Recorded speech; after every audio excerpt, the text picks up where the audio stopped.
Hi అండి, అందరికీ good morning. అందరు ఎలా ఉన్నారు? బాగున్నారా? అండ్ ఈరోజు మన వీడియో వచ్చేసి ఇన్ని రోజుల నుంచి నేను ఈ మొక్కని చాలా వెతికేసానండి. ఒక్క ఫ్లవర్ కూడా కనిపించలేదు. అంటే ఇయర్లీ వన్స్ అనేది వస్తూ ఉంటుంది కదా, అంటే నేను వస్తూ ఉంటాను కదా, ఫ్లవరింగ్ ఉన్నప్పుడు ఒక్కొక్కసారి అయితే నాకు అస్సలు కనిపించట్లేదు. సర్లే అని చెప్పేసి మొక్క మొత్తం వెతికినాను, అయినా నాకు కనిపించలేదు. అలా ఫ్రూట్స్ అయితే కనిపించినాయి కానీ, బట్ ఈరోజు అయితే సడన్గా ఎర్లీ మార్నింగ్ లేచి ఇట్లా నుంచుని ఉన్నానండి. ఇక్కడైతే ఒకే ఒక ఫ్లవర్ ఇలా కిందకి చూస్తూ ఉందన్నమాట నా వైపు. చాలా అంటే చాలా హ్యాపీగా అనిపించింది.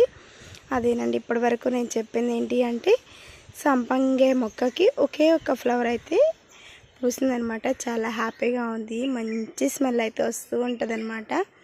నా చిన్నప్పుడైతే మా వదిన వాళ్ళకు ఉండేది, చాలా పెద్ద మొక్క ఉండేది, అది చెట్టు ఉండేది. ఆమె అయితే తీసుకొచ్చి నాకు ఇస్తూ ఉండేదన్నమాట. అండ్ మా పెరట్లో అంటే మా ఇంటిలో మా మొక్కకు పూసిన ఫ్లవర్ అది కూడా మా నాన్న అయితే పెట్టారనమాట. చాలా హ్యాపీగా అనిపిస్తుంది అనమాట. మన పెరట్లో లేదంటే మన ఇంట్లో మన హ్యాండ్స్తో మనం పెట్టిన ప్లాంట్స్కి ఫ్లవర్స్ వచ్చిన ఫ్రూటింగ్ వచ్చిన హ్యాపీ అనేది చాలా బాగుంటుంది కదా. అలానే మీకు కూడా నచ్చిందా లేదా అనేది కామెంట్ సెక్షన్లో కామెంట్ చేయడం మాత్రం మర్చిపోకండి. మీ ఫేవరెట్ ఫ్లవర్ ఏంటో చెప్పండి. అంతేనండి ఈ వీడియో. ఉంటాను, బాయ్.